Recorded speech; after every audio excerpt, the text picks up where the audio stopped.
ومن سيء لأسوأ ننتقل من أشباه مقدمي المحتوى لعديم المحتوى، واللي منهم الراجل اللي بيطلع يصعب على الناس ومش بنعمله لايك عشان أكله بسيط، النجم أبو زياد. رز احمر طماطم وملوخيه خضراء وطبق لحمه كندوس جايبين 2 كيلو. انا عارف ان محدش يعمل لي لايك عشان الاكل بسيط. درع اليوتيوب بفضل ربنا وبفضلكم، والفضل يرجع لربنا ثم اخواتنا اللي موجودين معانا على القناه. ده غير أم جاسر اللي الإنجليزي بتاعها يثبت إن الاحتلال البريطاني ما أثرش فينا، ولأننا وصلنا للقاع فهم كمان استضافوها وعملوا معاها لقاء عشان تحكي عن رحلة صعودها. بجد قمة الإسفاف والهزل. النهارده بطلة حلقتي ام جاسر، رحبوا معايا ببلوجر الجميله ام جاسر. منوراني منورانا يا ام جاسر.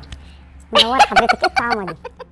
ايه الحلاوه دي؟ وفي وسط كل ده نلاقي ترند يومي بيطلع علينا، مرة فريدة ومرة دكتورة النساء وغيرهم كتير، ده غير أشباه النجوم، وطبعا يخلق من الشبه 40، ومحمد رمضان لوحده ليه من شبهه 60، ومذيع فرفوش بدرجة قواد محتواه كله بيعتمد على العري والرقصات. ايه الرب ده؟ ايه القمر ده؟ ايه ده؟ وريني ايدك كده، ايه القمر ده؟ يا لهوي.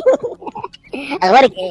وللأسف نجم وليه متابعين، وأكيد نوعية متابعينه معروفين. المشكلة الحقيقية إن كل الناس دي حاسين إن هم بيقدموا خدمات جليلة ومحتوى قيم للمجتمع، حتى اللي منهم بيقدم محتوى على شكل درامي لو كلمته وقلت له إن القصص دي بتسيء للمجتمع ومش بتقدم قيمة هيرد عليك الرد المحفوظ: إحنا بننقل قصص من واقع الحياة. نفس رد صناع الأفلام الهابطة، بس الأخطر إن بعض الأفلام الهابطة دي ما حققتش جماهيرية، حتى بعرضها على القنوات يمكن ما تلاقيش حد اتفرج على فيلم منهم من أوله لآخره، لكن المحتوى اللي مدته يمكن تكون 10 دقايق بيجيب ملايين المشاهدات. يا سيدي ربنا يبارك لك، بس قدم قيمة خليني أنا وغيري نطلع بفايدة. بس للأسف لا حياة لمن تنادي، لأن السبوبة والمصلحة تقتضي إن أفتح الكاميرا بتاعتي في أي وقت وبدون أي سكريبت أو حتى محتوى، وأجيب واحدة لابسة لبس مثير وأكتب عنوان مثير ونرفع الفيديو. وهنا